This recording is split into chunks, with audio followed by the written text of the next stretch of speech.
So now we're going to transition to our expert React panel to talk more about the implications of this research. If you have any questions for Gina, she'll join us at the end of that panel for the Q&A. But without further ado, I'll turn it over to the moderator of our next panel, the amazing Amanda Lenhart.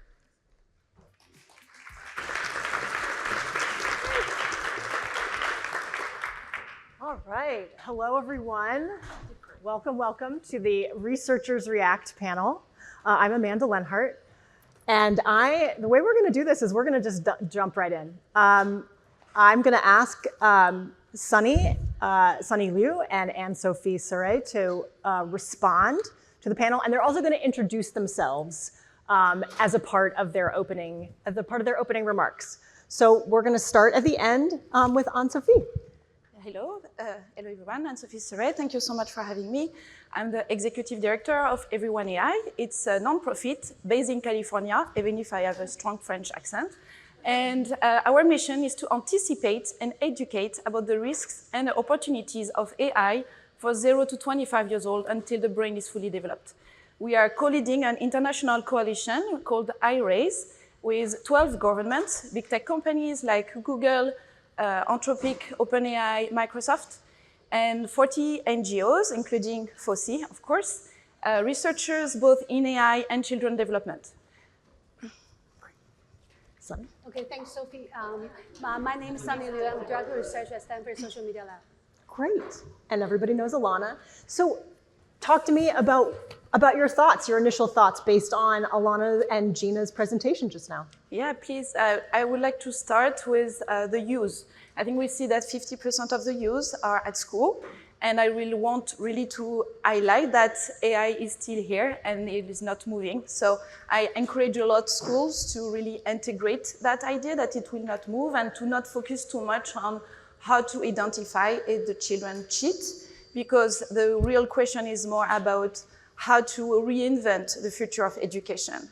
The second point is about mental health, and I know we will talk more about that, but for me, this is a big highlight about how much they use AI for mental health. The third point is about what the teens see as a benefit, and I don't know if it's really beneficial to use AI for convenience and speed, because we know humans, we are very primed to save energy, and it was a very smart thing to do when we were in cavemen, and saving energy was very smart and a survival kit. But in the age of AI, saving energy, I hope it will not become more like a laziness, and we really don't want to offload cognitive skills. Great, thanks. Sunny, your thoughts? Yeah, I agree with Anne-Sophie, but first, congratulations on Nana and FOSI for this amazing report. So actually, there are 3 points I want to share. First is, I think that for those older teens, many of them, AI has already become part of their everyday life. They use them for academics, for information, for social, for mental health, physical health. So it's already part of their lives. They have mixed feelings towards this tool. Actually, they use it both as a tool and as a companion. And the second point I want to make is AI actually is really powerful. And we can see that they go beyond all the previous technologies, not just as social media, but they can be academics and all different parts of it. So I think that all the adults sitting in this room and all the adults actually have the responsibility to get it right. So for us, really, we need to make sure those technologies are safe for children and for future generations. The last point is, I think that Gina showed us really that we should let youth lead the way. They can lead us to think about technology, to design it. For us, we can just be there and so they can be the pilot and we can be the co-pilot to design those technologies. Amazing. Thank you. So, I also want to come back to you, Alana, and say, that I think building off of what Sunny's saying, one of the amazing things about this work is how integrated young people were into the process, right? Not just focus groups, but reflection sessions, really, truly embedding youth in this work, which is tremendous. And I just wanted to give you the opportunity to talk about things you heard in the focus groups that maybe you weren't able to present here that you thought were sort of important takeaways that maybe we should remember. Yeah, thank you so much. I think the main takeaway that I hope shined through a little in the data in our presentation, but that was really clear to me and that Sunny just mentioned as well, is that teens have very complicated thoughts about generative AI. They're not using it just blindly accepting it for what it is. They have their concerns, they know the benefits, they're thinking critically about what is good use for them and what is bad use for them and what they want to see change in the future. And I think that was something that really shone through. They're having very complicated thoughts, and I think sometimes in the media that can get really boiled down to teens are just blindly accepting this technology, and they're not. They're really thinking through this and using it when they think it's appropriate and trying to figure out what that appropriateness looks like as well. Great. All right, we're going to go there. We're going to jump right in. We are going to talk about generative AI and companionship. You know, there's some amazing data that you presented, Alana, that 42% of teens have spoken about their feelings to a chatbot. The same number of people say that it feels human. We also heard that 21% of the sample said that they had used it to talk about mental health. What do we think about this? Is this good? Is this bad? We heard a little bit from Gina and from you about the positive and negatives. Can we talk about, is it good for young people to have access to a digital therapist, an AI therapist? Are AI chatbots as companions beneficial for young people, challenging for young people, harmful? Where are we? I can start. I don't know if I can answer the whole is it good or it's not as black and white as a yes or no, but I do think that we saw a few things throughout the focus groups as well. Using generative AI when they felt like they were going to be a burden, if they turned to a friend or a parent or a teacher or somebody else. That was a huge way of when they then decided to talk about their feelings with the generative AI instead. And also access. So when they felt like they couldn't access a therapist or something like that, they would turn to generative AI because it's there. It's there at all times, and up to a certain point, it's also completely free. So that was another reason why they were turning to that technology too. And I think sometimes when we're thinking about talking about feelings, maybe teens weren't seeing it as, oh, I'm like engaging in it for my mental health. They were more thinking, I'm venting to ChatGPT. That's something that's been like a viral trend on like TikTok and things like that. Like, I just need somewhere to put my thoughts, and then it offers me this objective point of view, and I really appreciate that. And if I go to somebody who I know they don't have this objective point of view, they're gonna side with me because they're my friend, and I sort of need the cold hard truth, but it also comforts me. So again, sort of these complicated thoughts, but that's how I was hearing why they're turning to these technologies. Great. Sunny? I totally agree. I think that so I'm fortunate to also see the data and also focus group data. I think those young people, they are really thoughtful. They try to really try to be nice, and so they don't add burdens to their friends and families. So if we don't think about technology, just think about humans in general. So we have these fundamental needs to share our feelings, to connect with other people. I think that's the same for young people, especially maybe more for those people in high schools, in colleges, going through all those transitions and all those different types of stress. For them, there's some fundamentally they need to share. But do we have space and resource for them? Do they have something available for them? So I think those are something I think humans and real life sometimes lack those kind of resource and circle protection or share space for, safe space for them. And research actually show that if they use large language models, they actually do feel better. I think that reflects in our focus group data and in the survey data. They do get benefits from using those large language models. So what we don't know is what the long-term impact of those disclosures and those relationships. If they use once or twice, they feel better. They feel that they can get more objective view. But what happens if they use for 6 months, a year, 2 years? And when do they start to use? And how do we know that when those curves will become healthy to unhealthy, safe to unsafe? Right. So those, I think that's some questions I have is really what's a long-term impact. Right. And how we can build something in the real world for them to disclose their feelings and feel better. Right. And where does it go from being a helper to being a companion? Like, right. what's that frame? Okay. I couldn't agree more with the need of research.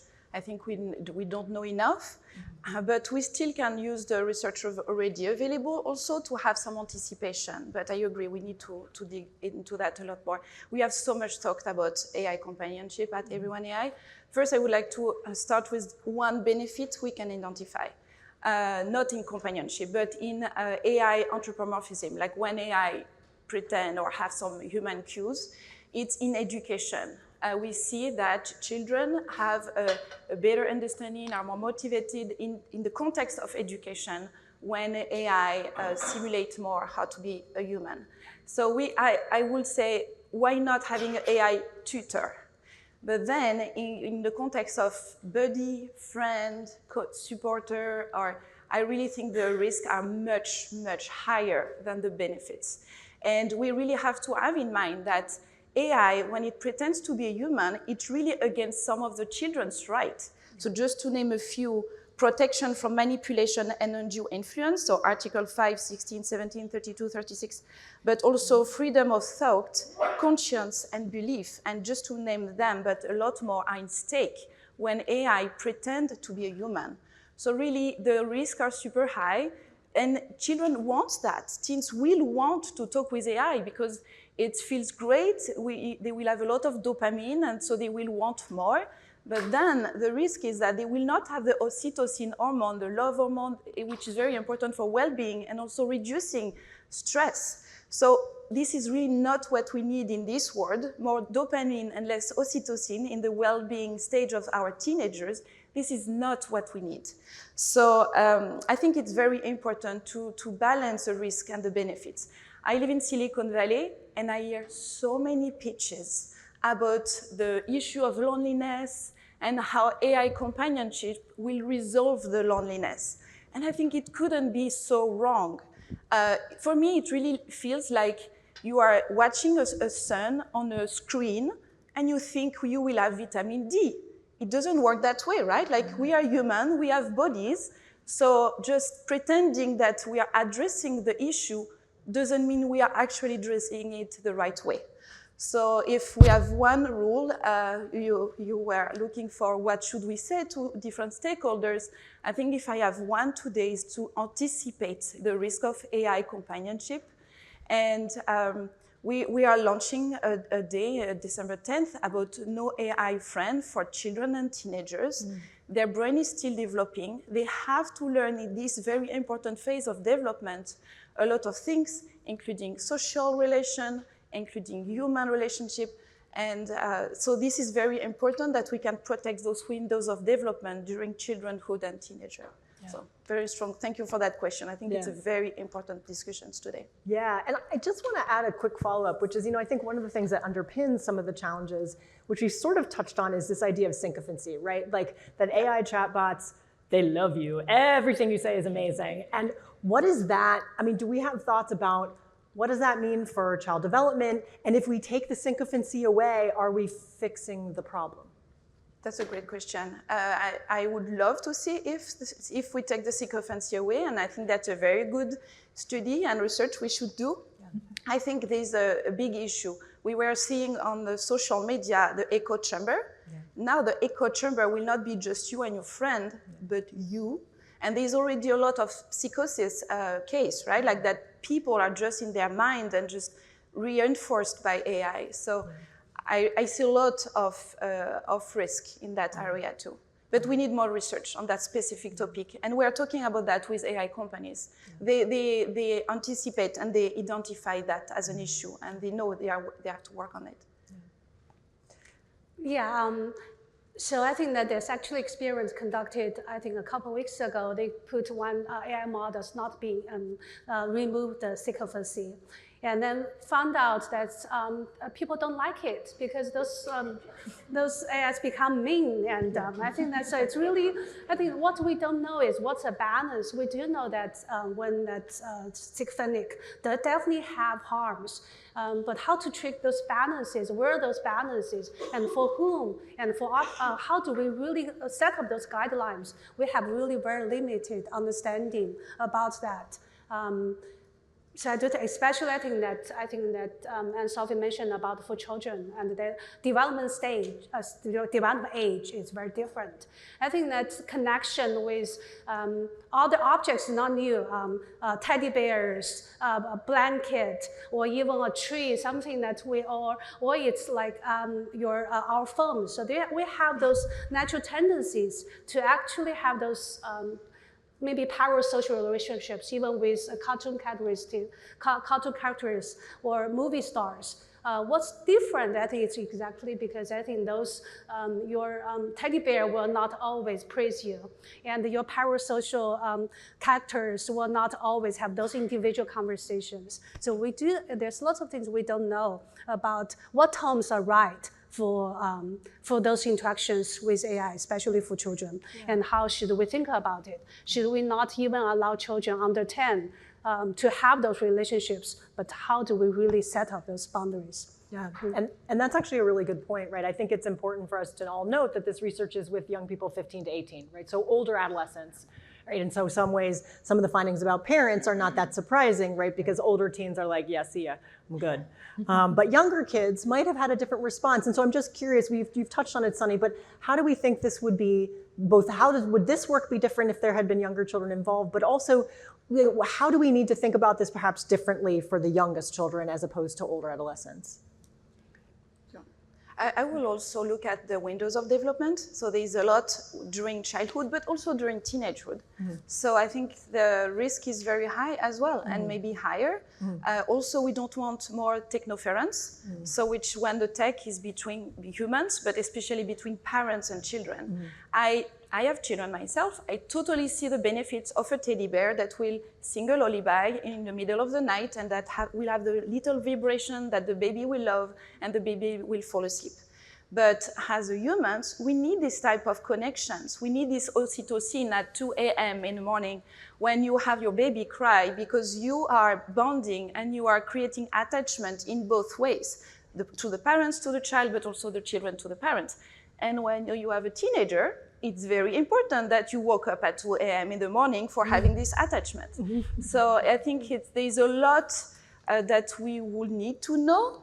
And I think we shouldn't afford to wait to have safeguards, because if we are doing it wrong for 0 to 25 years old, we will see the impact for a long time. And just 40% of the worldwide population is under 25 and have their brain still developing. So we really need to anticipate, especially when there is red flags, right? That the more red flags we have, the more conscious we should be. And this is especially a topic we should be conscious.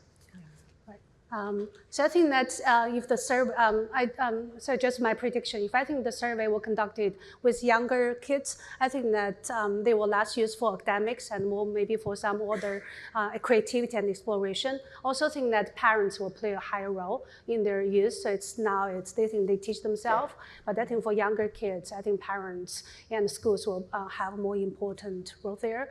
I do believe that, so it's really, we don't know much about AI, but we know a lot about children and what type of environments they thrive, what type of support is really good for their development stage.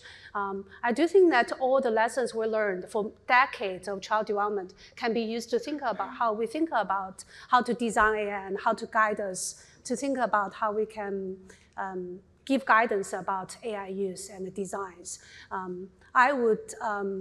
I think that it's really now we put AI just into one bucket and seem everything fit, but Alexa is type of AI and all the different rules. So I would think about, we need to do two things. First is more think about engage with communities, parents and schools. And the second is really trying to unpack AI a little bit. What do we mean by AI companion? And what do we mean even by AI? And should we think about just at device level, app level, or it's at feature level? And what's something we should turn on, turn off for different states, for different kids' Amazing. age? That is, we're going to talk about that in a second. I want to put a pin out in the audience. We are going to have a little bit of time at the end for Q&A, so start thinking about your questions.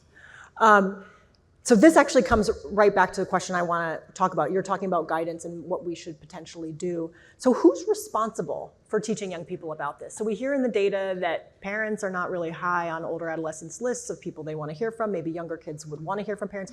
But who should be doing this? Where should it happen? Should companies be engaged in this? Who should be the people who are teaching kids and teaching young people about sort of safety and basic use for generative AI? So I think it should be a multi-actor action, and definitely shouldn't be only on the parents' shoulder. Parents need more pressure on them, and also because every child doesn't have the same parenting support, so it's not also equal to put everything on the parent's shoulder.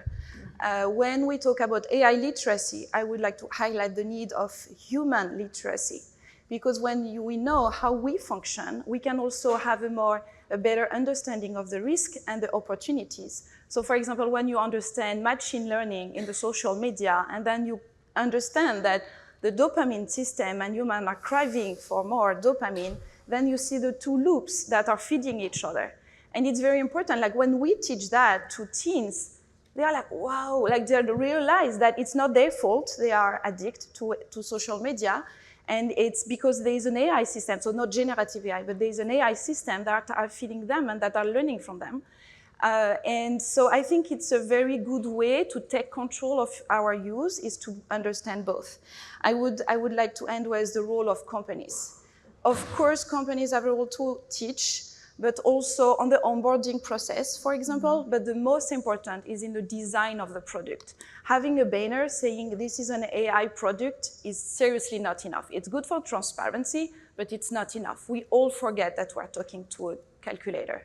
So I think it's important that in the response, the AI model is teaching the children. So for example, if a child say, can I be your friend? Saying I'm AI is not enough. He should say, I'm AI, I am not able to be a friend, and not saying I am not able to be a friend like human does, which means maybe I can be a friend in a new way, which is not fine for me, but like I am not able to be a friend, I don't have any emotions, I don't have any feelings, and I can answer your questions and give you information. So I think in every question that are not appropriate, AI should respond in a better way and teach on the process. Yeah, totally agree. I think I love this human literacy. I want to understand how does that be. That's such an interesting concept. I also agree that it's a multi-stakeholder, all hands in the deck approach. I think AI is different than calculator. So we can ask schools to teach how to use calculator. But AI is a tool that's so complicated and can be used for so many purposes. I think that if we only rely on schools or any just parents, I don't think that's the best approach. If you think about AI literacy, usually they have 4 different components. First is knowledge. What is AI and how does that work? Second is actually skill, how to use it, how to prompt it, and how to ask those questions. And the third one is we call critical thinking. Is we want users and the teams to know that at what time they should use those tools, at what time they should not maybe use it, and instead ask humans that come to human literacies. And the last part is actually the most challenging part. It's called adaptivity. AI is not something you learned in 2nd grade and then you're good. Like 1 + 1 = 2, you don't have to repeat. But all those tools are constant changing, outpacing our education systems. So it's really how to really teach adaptivity, and who can teach that?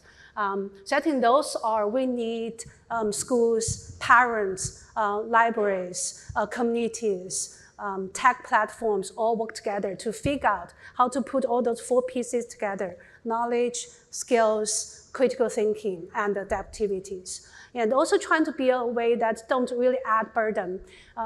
Teachers are so hard now. They're overworked. They have so much limited time in the classroom to really deliver all the things they have to deliver. So I think that rely on schools, it's really add additional burden to teachers and Sophie too. I think parenting is so hard. Digital parenting is even worse. I know all the knowledge about screens, but each day at home, I shout at my 2 kids all the time. So it's really, it's fundamentally those extremely challenging words. I'm not sure, okay, so now parents, here's a book about AI literacy. Now each day spend 20 minutes for kids so they know how to use AI. I don't think that's the best approach. So I think it's really by really meet where those kids are, maybe at school, maybe at home, maybe at the library, and maybe it's at their boy and girls club, or maybe it's sports teams, or it's like tech platforms when they first start to use those tools. I think combine all those bits together, we can hopefully get all those parts right for children. Yeah, I completely agree with Sunny. I think we heard a lot in the focus groups about teens thinking their teachers were a good fit because they were seeing these tools as mainly educational. But as you said, teachers are completely overworked and they would have to first be educated on generative AI and then pass on that education. So that will of course take a little bit as well.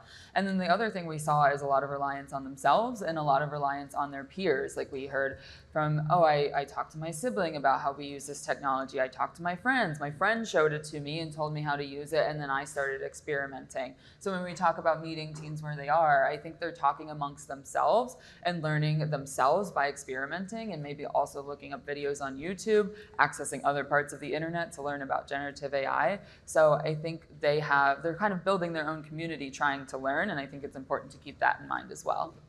And I also, just to hop in here, I think also there's an attitude of play amongst young people, right? They're playing, have in some ways more time to play and experiment and explore, whereas older adults, in the parent role, may just have so many other responsibilities that taking on this new technology that maybe you don't really have time for, maybe you don't feel particularly technologically facile, or you have concerns about the AI, you've heard bad things about it in the media. So I think we have to find ways to bring parents in and try to make it fun. And so obviously the more you can do it collectively and connectively together, I think also can be a really powerful way to try to bring parents along. But I want to give parents a break here too. Like, it's hard, it's a lot. Keeping up with adolescents in particular is a challenge. Okay, so let's talk a little bit about regulation. Where are we? Are we doing any of it? What should we do? I would say that regulation is starting, and unfortunately, regulation takes time, which is important, right? You want to do it right. But then at the path of AI, and especially at the path of youth using AI, there's a big split on reality. Like we need a lot more. I just want to mention one of the top AI regulator is Europe, but the AI EU Act doesn't mention once the word children. Just in the Article 5, they mention vulnerable people, which also include elderly people. So, and I don't know if you know how AI EU Act is done, and it's based on risk, on assessment risk, which is actually a very good approach, because then you can prioritize what is more risky. But everything that is high risk for adults will end up to be unacceptable risk for children. So it's very important to give this framework to companies, because we don't want millions of dollars being invested in the wrong product. We want to have AI for good, and we want to benefit the AI. So I would like to mention California is leading the way. They have very, very good conversation, and I think in transparency, in AI companionship. So they are really advancing the conversation. I hope they can move and continue their amazing work. I really think that in the age of AI, it would be very important to move from a reactive approach to a proactive approach. If I can just oversimplify how regulation is developed today. So usually millions are invested in product and R&D, and then by investors and company. And then millions are invested in marketing, because you want to be the first on the market to take the market share, normal. But then sometimes there is harms and victims. And only then regulators are working on the topic. And they are weighting harms and victims. They are asking for concrete case, which in our case is harms and victims. Yeah. So we should find another way to work on regulation. We don't want the full teenage population being even worse in terms of mental health. Yeah. So having a proactive approach, when we actually have red flags in the beginning, just having conscious that we should be precautious. And maybe when there's too many red flags highlighted by research and that companies agree on, maybe we should just take a step back and wait for the research to show when it's beneficial, by who, in which context, instead of the opposite. Because if we have companies investing millions of dollars, then it's normal that it's hard to regulate because they want to protect their business. And we can see with social media how hard it is to regulate. So we really have to be more proactive. Okay, so let's step back and just put on our hat. And let's talk to people who are making tools, who are making the things that we're all talking about here. It could be talking to people who are designing the products, who are designing interfaces. We could be talking to people who are designing AI literacy curricula or programs.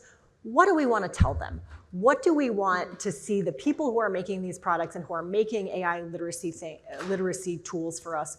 What do we want them to know based on this research, broader research? What do we think we should be doing? Like what's next? What do we want to see in these new tools?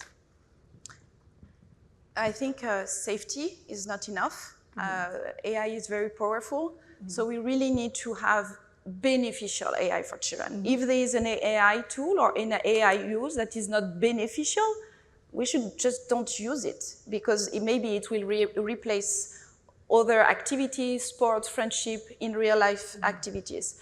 So it really has to be beneficial.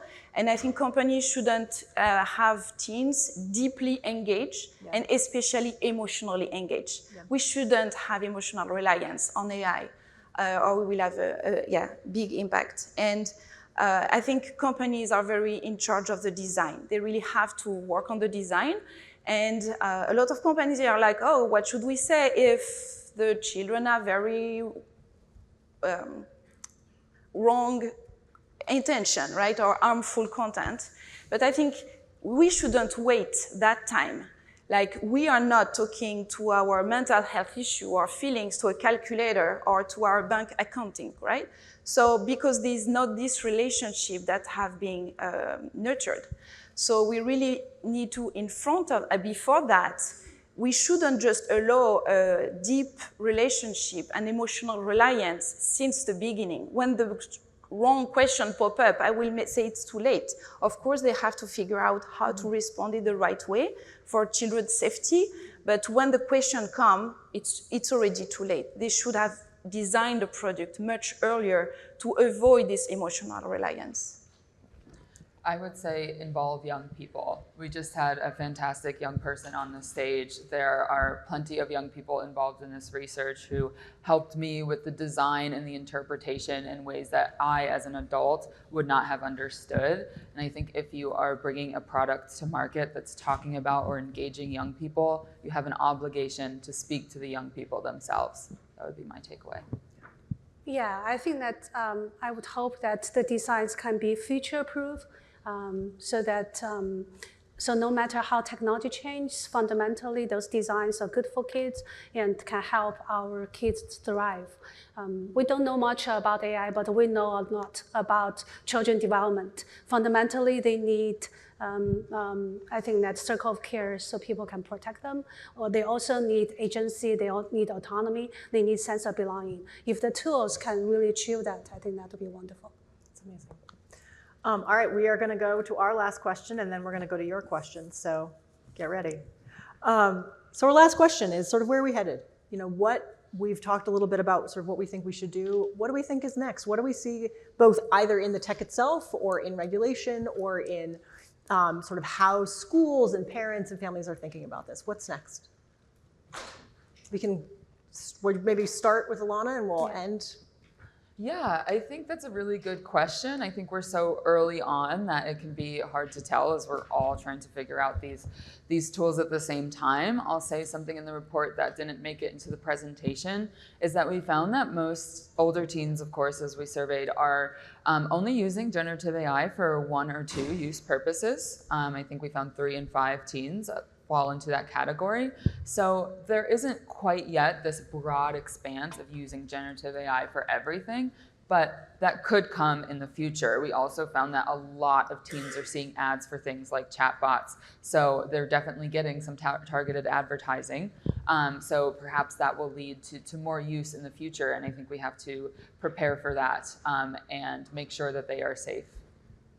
Right. So I think that, I think you might guess my answer is really more research. Specifically, I think that we need more research about a couple of topics. First, I think we don't talk about today, but I think that's when new AI agents comes. Many of those current our thinkings about, for example, screen time, all those things might not even apply for AI agents. So I would think about those new technologies coming. The second, I think that I mentioned a little bit is about long-term impact, how we can really measure that for different age groups. And lastly, I think I'm really intrigued is about related, we talk a lot about parents. In other digital media, we have those parental moderation ways.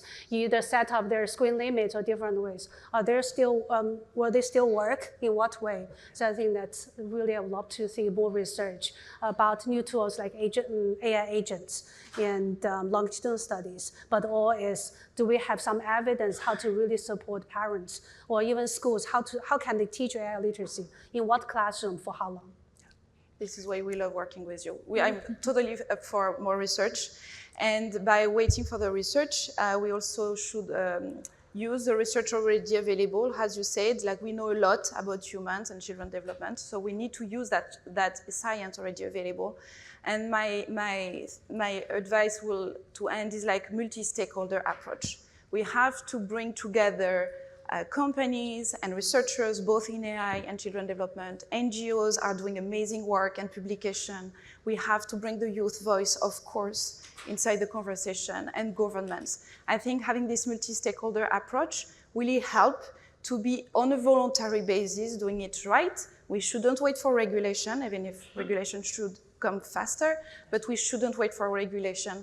And we know a lot, and we are really able to anticipate if we do it together. And we have to have companies together too. Like, we don't want that the companies we're doing the right things, who want to protect children, are the one losing market share. So we need to put companies together because children's safety should be first. All right, I think Gina's going to join us back on stage for the Q&A, and we're going to take one or two questions. So if you have a question, raise your hand and we'll send a mic to you. I see someone all the way in the back, and please just introduce yourself when you ask your question, please. All the way in the back, is there a mic runner?